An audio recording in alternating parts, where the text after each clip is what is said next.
What is up, guys? As you can see, I am home from off-roading at S'more. I had an absolute blast down there. I got to catch up with a buddy that I haven't seen in a while. I also got to meet some awesome new people while I was down there. It's a park that I will definitely be heading back to someday. I did get some of the electrical work I needed done. I got my ditch lights installed. I got my whip light installed.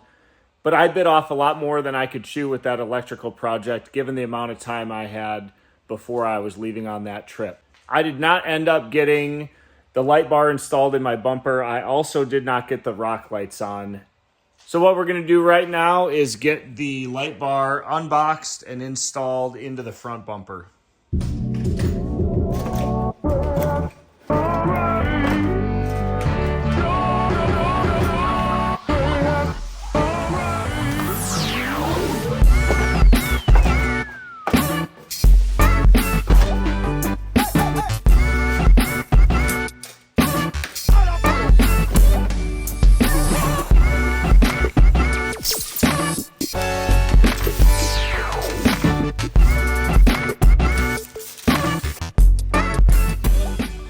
So these Stage Series lights come in 3 different versions. This is the driving light, which is all spotlights. You can get it in all floods, or you can get a combo, which puts floodlights on the ends of the light.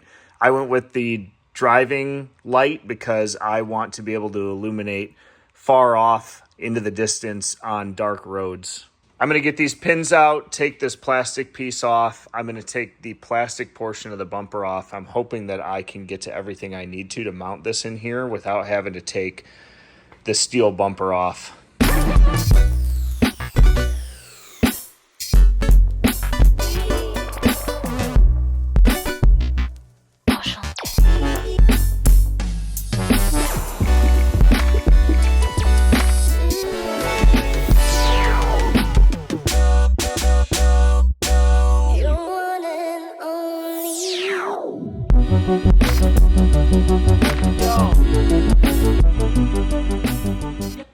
So this is going to work perfect. Tons of space to get in here to get this light bar mounted. Let's take a look at the hardware and see what we have to do to get this mounted. All right, this all looks pretty straightforward. We're going to get our hardware unboxed, mounted onto our light, and then get that mounted into the bumper and run the wiring up into the control panel box.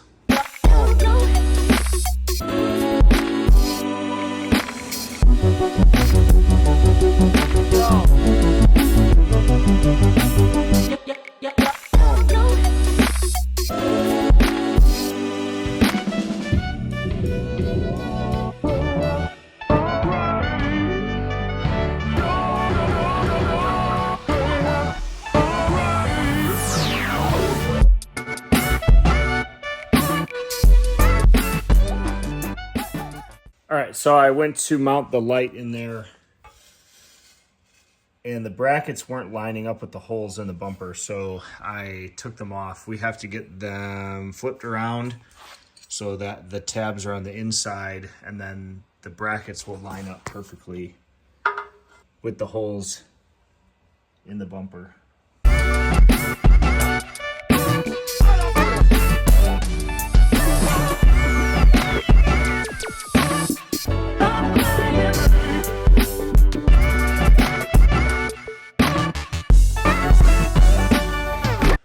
So it turns out my plan to just reverse these isn't going to work. What happens is it pushes the tabs way too far away. So it puts them back here instead of being up front where they need to be to line up with these. I'm going to have to think about this for a little bit and figure out what I'm going to do.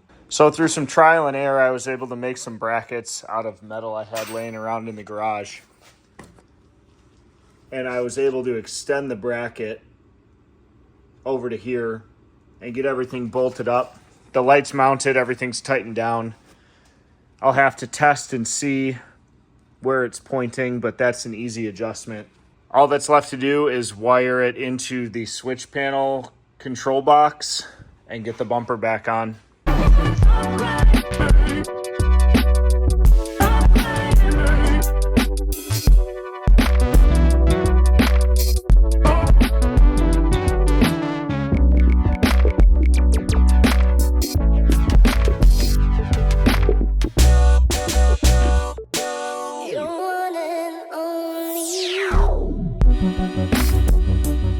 Everything put back together, now it's time to go test the lights.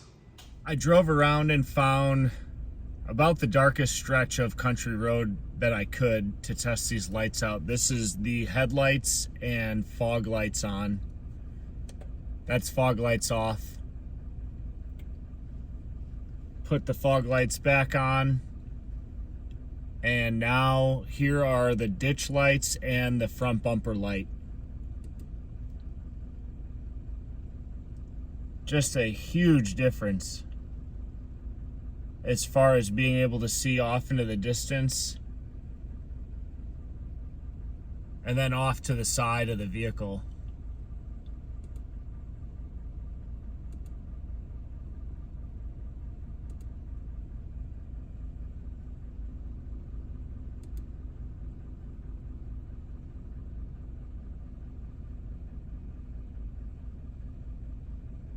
All right, guys, I'm back from testing the lights, and I am so pumped. These lights make a huge difference out there. That's going to do it for this video. Thanks for watching, and I'll see you in the next one.